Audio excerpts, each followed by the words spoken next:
And so December basically just becomes one long fuck it moment. And as each day passes, you find it harder and harder to unfuck it. Your willpower doesn't just disappear in December only to return as if by magic in January. You don't undo anything with a single meal or even a weekend or even several of these across a month.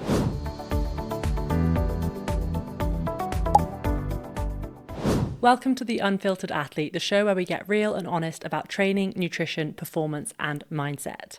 I'm Georgia Radley, coach, nutritionist, athlete, and now the host of the Unfiltered Athlete podcast.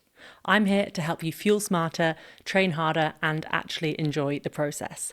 Join me as I share practical tips, science-backed strategies, and all the things I learned and got wrong along my journey from starting in the gym as a complete beginner to competing internationally in 2 different sports. And one of the things that I used to get wrong year after year was my approach to the festive season. Like for the longest time, I'd say from my teenage years all the way into my early 20s, December was this time that I really wanted to enjoy, but I'd end up almost dreading because for all of the social occasions and the spending time with family, all of that fun stuff, also came all of this indulgent food, a loss of routine, and this constant back and forth between like really wanting to just let loose, indulge and enjoy the season, but then feeling guilty. So then I'd try and hold back. I'd feel restricted. I'd feel miserable. Then I would binge. And then of course I would plan my spectacular January reset where suddenly I'd have an unlimited supply of willpower. And so at some point in December, I just went, fuck it, I'll sort this out in January. And I know this is a pretty universal experience, but I also know that there is a better way to do things. And that is what I'm going to teach you today. I'm going to take you through the mindset, the nutrition, the training, and the daily habits that I use to stay sane, avoid a ton of stress, and find a balance that works for me between enjoying the festivities and food and some relaxation this season without needing to end the year feeling like a bloated, exhausted lump like I used to do. Before we get into anything practical, food, training, stress, all of that, we need to talk about mindset. Because a lot of the stress people feel around Christmas when it comes to health and fitness goals could completely disappear with some simple mindset shifts. And these are mindset shifts that are going to help you year round too, especially if you are someone who struggles with consistency when routines shift or plans change. And these aren't just mindset shifts that will help you enjoy the festive period. They are mindset shifts that are going to affect what you actually do. They're what sets you up to be able to stick to and stay consistent with any nutrition and training plans that you have. So let's start with the big one, the mindset that derails us faster than anything else. And that is all or nothing thinking. And you know what this looks like. It is the classic, I had a mince pie for breakfast, so now today's ruined. Or I didn't track yesterday, so now tracking is going to go out the window for the rest of the month. Or I've got 2 parties this week, so the whole week's going to be a write-off. Or of course, the ultimate December all or nothing. I'm just going to start again in January. And so December basically just becomes one long fuck it moment. And as each day passes, you find it harder and harder to unfuck it, so to speak. And you convince yourself that you've undone everything, all of your hard work earlier in the year. It's too late to take control now. And so you kind of just let it happen until the grand reset, whether that's January the 1st or your first day back at work, or the day that the Christmas food finally runs out or goes off and goes in the bin. But the reality is that you don't undo anything with a single meal or even a weekend or even several of these across a month. But you can start to undo things. And I'm not necessarily talking about physical changes that you might have already made, by the way, like fat loss, muscle gain, or fitness and strength progress. I'm also talking about habits that you've worked hard to build. And these can start to slip when one moment becomes an entire day, which becomes an entire week, which becomes an entire month. So this is absolutely not about saying I'm going to restrict myself and be good all month. Good being in inverted commas, of course, because what does that even mean? Because that would be all thinking. It's unrealistic and it sets you up to fall into the nothing thinking as soon as you inevitably cannot stick to your rigid plan. Instead, you're going to be finding balance, which brings us perfectly on to the next mindset shift, which is manage your expectations.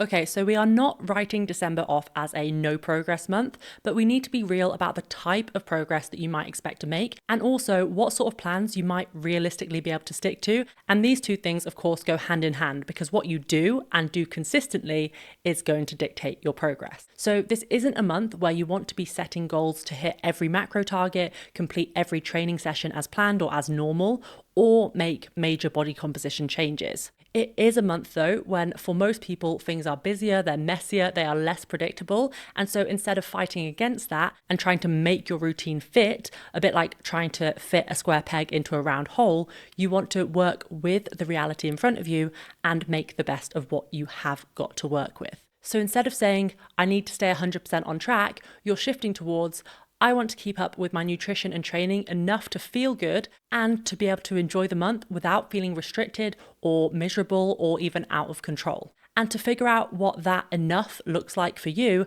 there is one final mindset piece, which is to know your priorities. Because if you don't know what's important to you, then you will most likely never feel satisfied, because you will always feel like you let something slip or missed out on something, when you could be in a position where you're accepting that one thing might have to be sacrificed for another, but you are making that choice because it's the one that's going to make you feel your best physically and mentally. So maybe it's keeping some level of routine with training because it helps your mental health, for example. Like for me, I'm fortunate enough to have a home gym, so I'll train mostly as normal because it is my me time. Like I enjoy it. It keeps me feeling good physically, not sluggish. And of course, I have big goals as an athlete, and these don't just go away at Christmas. And I'm excited for competitions in 2026 and things like that. So like I want to be working on that still. That doesn't feel like a sacrifice to me. It's something that I enjoy doing and it's a priority. But for someone else, training might be time that actually is less enjoyable, which by the way, if that is you right now, let me know in the comments what it is about training that you struggle the most with, that you don't find enjoyable, because I would love to do a future episode on that to help you out. But if that is you and training feels like a chore or just another stressor, maybe it takes away from family time or you're hosting and it's just too much to manage, then what could training look like for you realistically at this time? And we'll talk more about that later in the episode when I talk about training plans in more depth. But I wanted to use that example now to demonstrate that your priorities are going to look different to mine, and neither of us are doing it right or wrong, just differently. Other examples of priorities are things like, is it more important to you to track your macros or to enjoy a carefree meal with your family without worrying about how many grams of protein you had? Is it more important for you to get up at 7 a.m. to do your early morning run like you always do? Or is it more of a priority to let yourself stay up a little bit later the night before, having a game night with your family, and have a lie-in the next day? And your priorities at this time of year might look different to at other times of year, and that is absolutely fine. And by allowing yourself to explore and accept these priorities, you are again shifting away from that all or nothing mindset, and you're managing expectations. Like you're not expecting yourself to be completely perfect with food, whether that's always stopping when you're full or tracking all your meals perfectly, but you're also not expecting everything to go terribly, like assuming that a big meal is going to mean that the rest of the month turns into a spiral, or that there's no point in even trying to stick to your usual routines, like tracking your food or planning your meals when it's realistic to do so. And so to sum all of those mindset shifts up, I would say there's one key word to focus on that ties them all together, and that is balance. But I'm also conscious that people throw that word around a lot when they're talking about like the right approach to this time of year, and most of the time the advice people are giving is either way too restrictive, like allowing yourself to have one advent calendar chocolate a day is not some groundbreaking level of balance, or the advice is far too vague, like just enjoy it. And it's like, yeah, I want to, but I seem to enjoy it a bit too much and find myself feeling crap after. So let's talk about the practical things you can do and that I'll be doing to find a truly balanced approach to this season that works for you.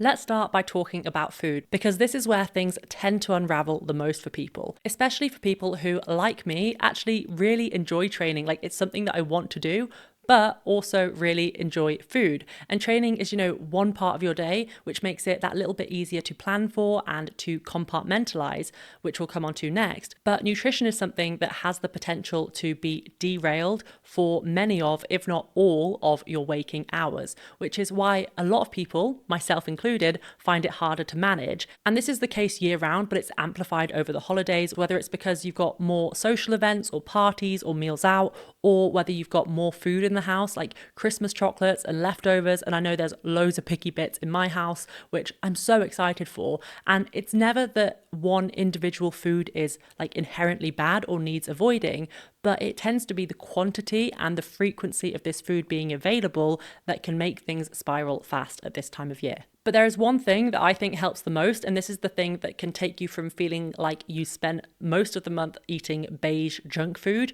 to nailing like 50 to 70% of your food intake as normal without actually needing to restrict yourself or label anything as off limits. And this is having what I call anchor meals. And anchor meals are simply 1 or 2 meals per day that stay familiar, balanced, and normal for you. And this might mean that you track those meals, but it doesn't have to, especially if you've been working on consistent habits year round. You will already have these anchor meals in your repertoire, so they don't necessarily need to be weighed out, they don't need to be boring, and they certainly don't need to be perfect. They just need to be something that you know works for you. And the places that I like to use my anchor meals the most are my pre and post training meals. And this is for 2 main reasons. The first one is that the fact that I'm training and want to get the most out of the session, feel my best and recover my best acts as a natural motivator for me to actually want to eat well and to eat what I already know works for me pre and post training, making this like the easiest time to implement anchor meals. And then the second reason is that because I actually train most days,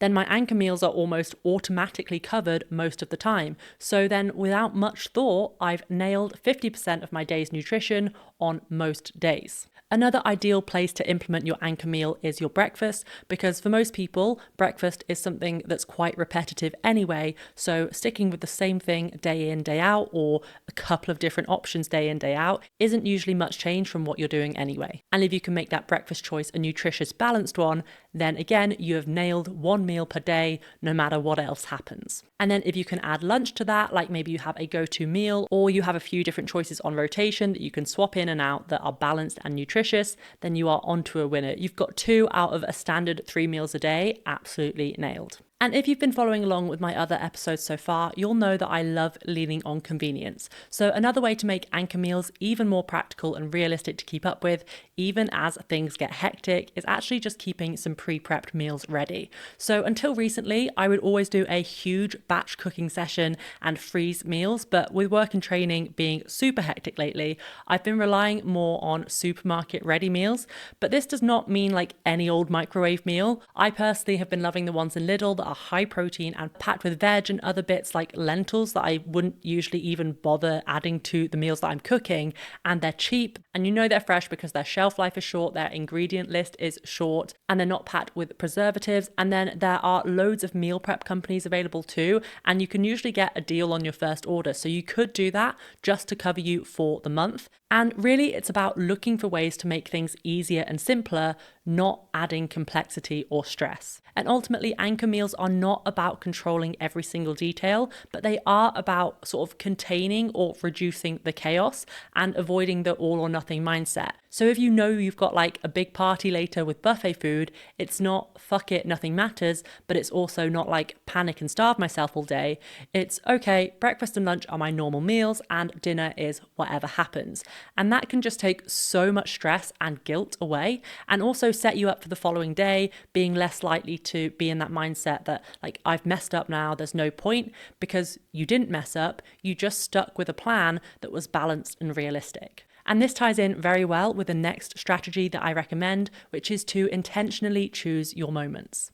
Okay, so one of the biggest mistakes that people make in December is treating every festive moment like it's compulsory or like they have zero control, when ultimately, like, we're adults, and if we're being honest, every day is a chance that we could go to the shop and buy very similar food and drink, but we don't. So if you want to overindulge at Christmas, that's absolutely fine. But I'm guessing you're here because you don't want to overindulge. Maybe you want to indulge, but not overdo it. So I want to remind you that your willpower, as we tend to refer to it as, doesn't just disappear in December only to return as if by magic in January. And remembering that you have this choice is really important and even empowering, because it's not just about choosing not to have things. Arguably, it's more importantly about choosing the moments that you do want to indulge. So like if you've got 3 meals out this week, you don't need to overeat and drink at all of them. What if you chose just one of them to indulge a bit more at? Like maybe it's the one that you're going to be spending with your favorite people, or maybe it's the one that the food is going to be your favorite, but you are consciously making that choice. And then on the other occasions, You're not thinking like, I can't have that. You're thinking, I am choosing not to have that because I'm having something else instead. I'm choosing when I want to indulge and enjoy myself the most. And that's just one example of putting this idea of choosing your moments into practice, but it can also be used on more of a day-to-day basis, especially if there's loads of food around the house. You can be practicing being more mindful and asking yourself the question, do I genuinely want this, or am I eating it just because it's there? And sometimes the answer will be, yes, I do actually want it, in which case, enjoy it, but really enjoy it.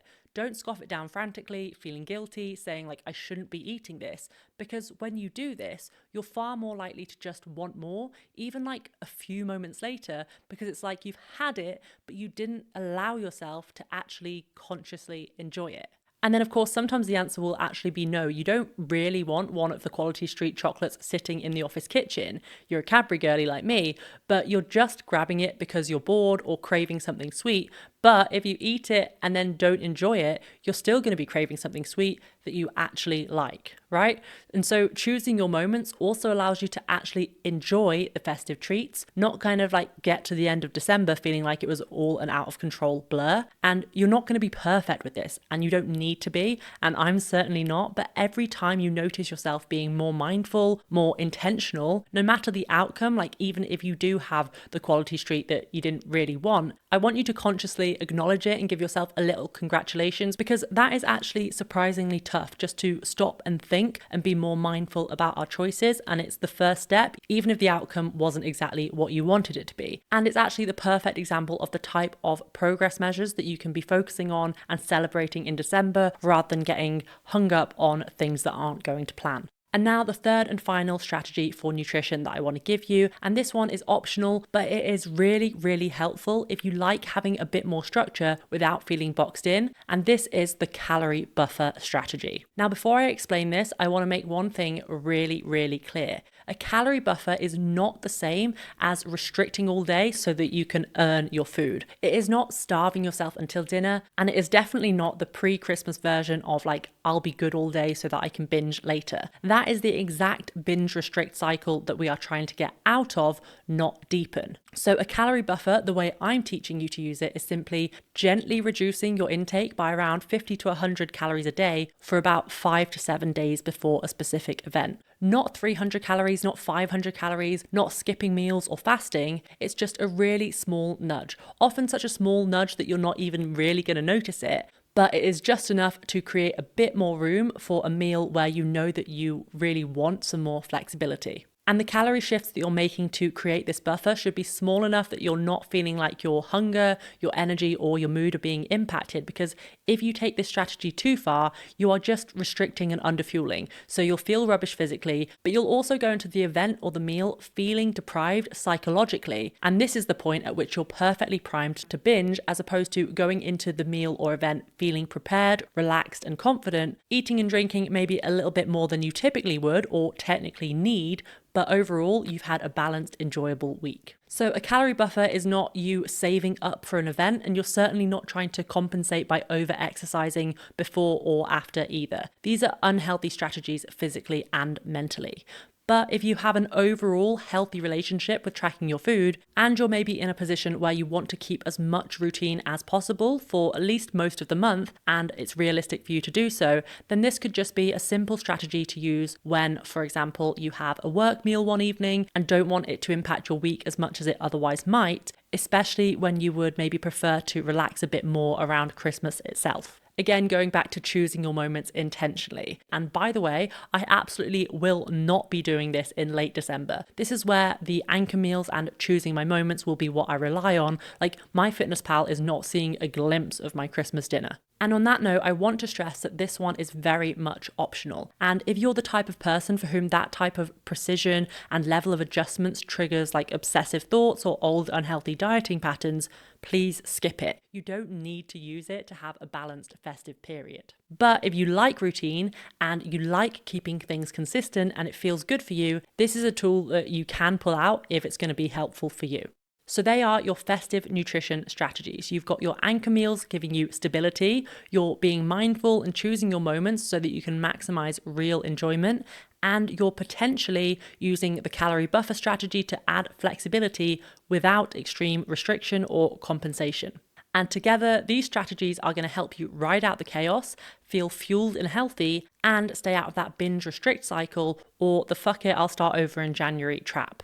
Now it is time to switch gears and talk about training. And if you typically find yourself saying things like, I fall out of my routine every December, I want to start out by offering you a quick perspective shift. Because in reality, you don't fall out of your routine changes. And if you treat that change like chaos, it's going to feel like chaos. But if you treat it like something you can plan for, then you're going to feel much calmer and be much more consistent.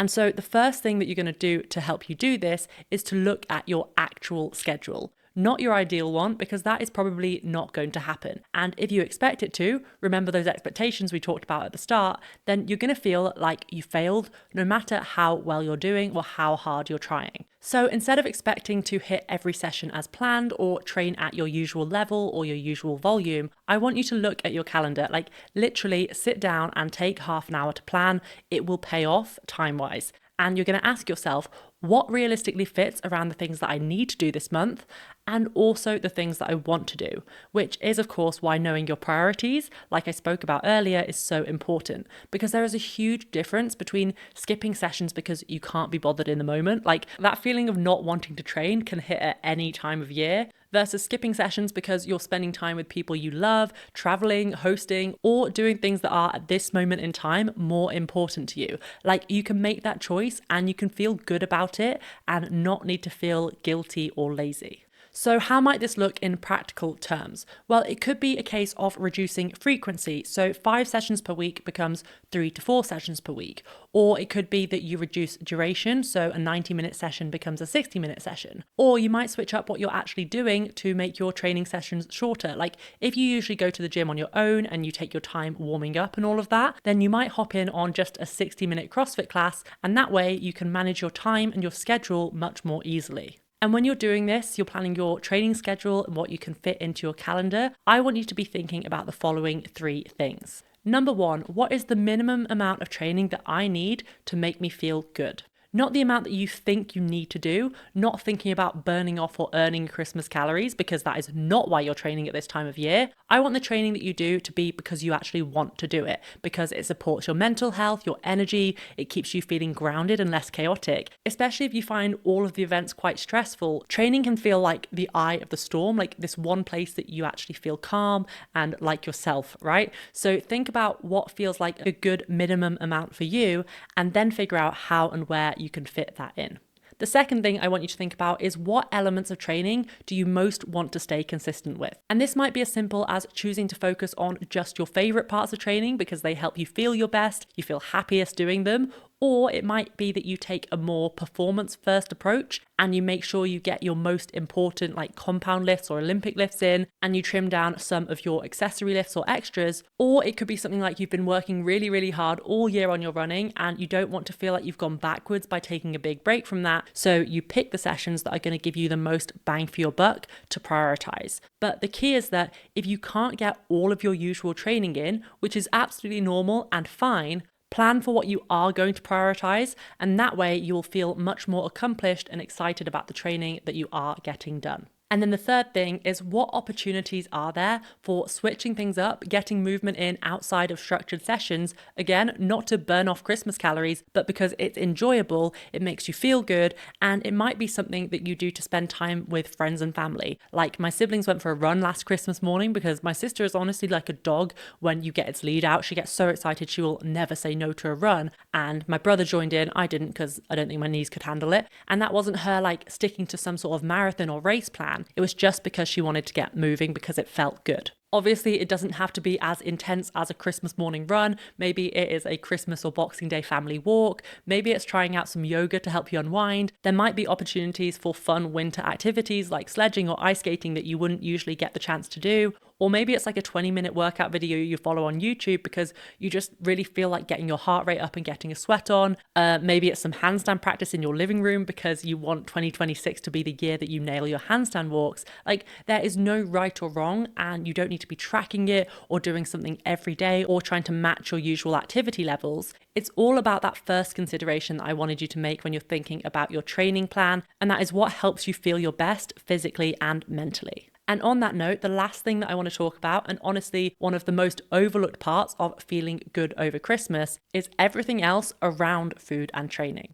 Because actually, a huge reason we feel sluggish, tired, or just chaotic over December isn't the overeating or skipping training sessions. It's because things like sleep, stress, and hydration are thrown off. And when all of that goes out the window, your energy, appetite, cravings, mood, and digestion also get thrown off, making the nutrition and training stuff harder to stick with or feel good about. So I want to finish this episode up with the 3 simple but essential self-care pillars that are going to keep you feeling human over the next few weeks, no matter what else happens. The first one, probably the most important one, is sleep. And let's be honest, sleep in December is never going to be perfect. You've got late nights, noisy houses, social plans, maybe even stressful end of year work deadlines you're trying to get out of the way. You might have travel, kids waking up at ungodly hours, and of course, maybe some alcohol thrown in there, which reduces sleep quality. So I'm not here to preach about the importance of sleep and tell you to be perfect with it, but I do want to emphasize that without decent sleep,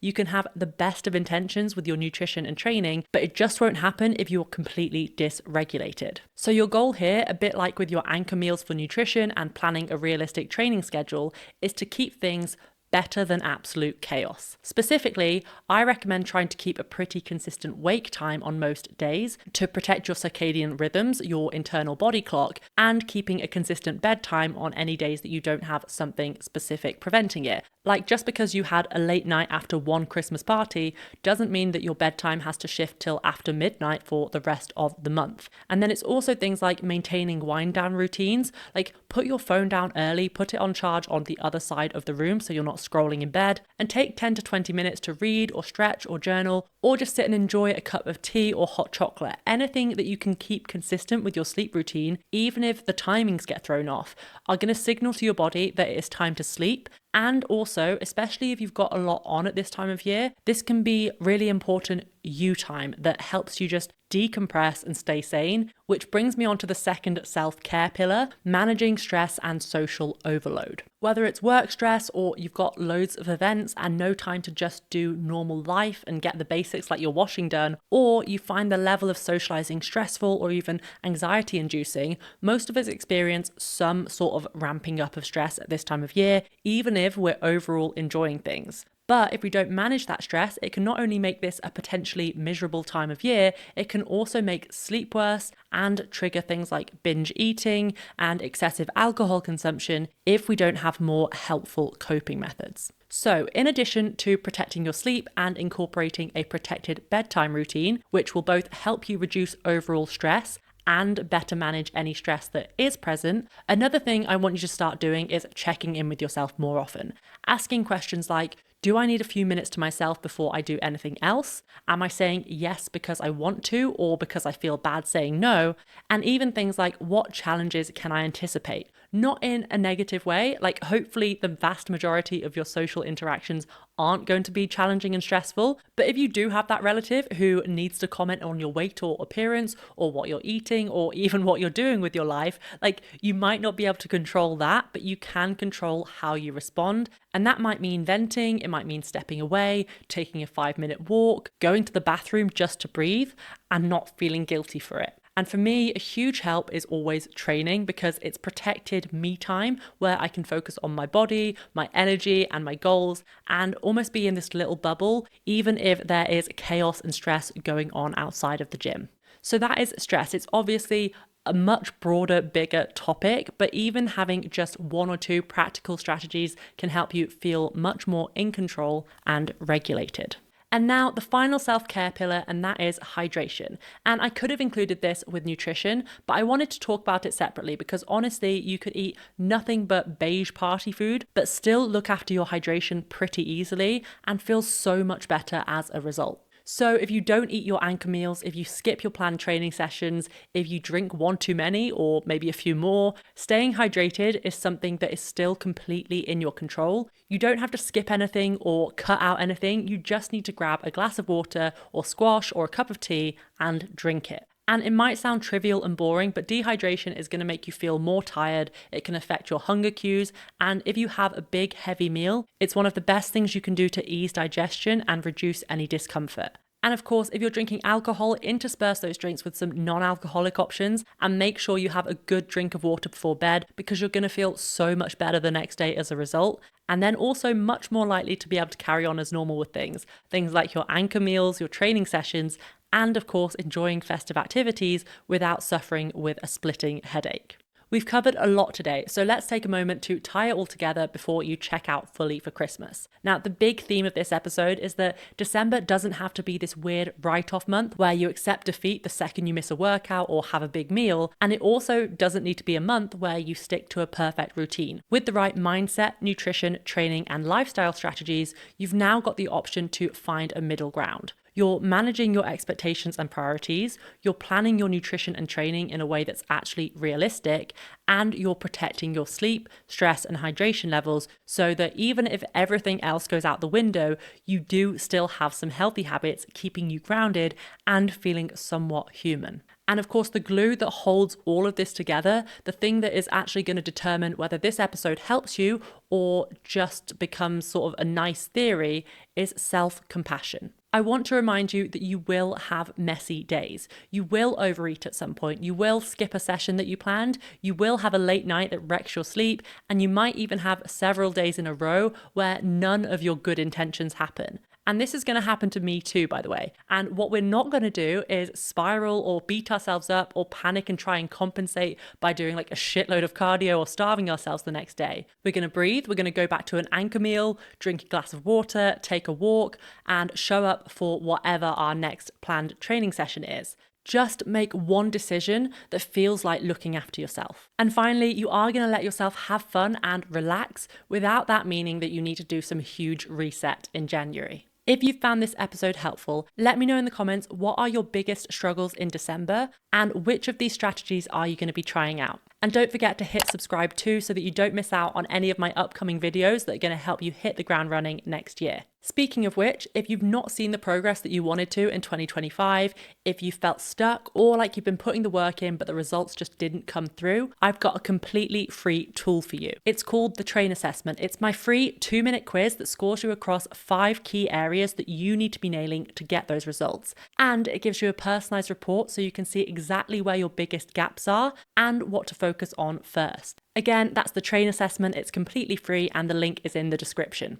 And if you want more help right now mastering your mindset, not just in December, but year round, then check out this video where I share all the tips that I use to keep out of the all or nothing mindset and stay consistent with my nutrition. Thank you so much for tuning in to this episode of The Unfiltered Athlete. Have a wonderful, hopefully slightly more balanced now, festive period, and I will see you next week.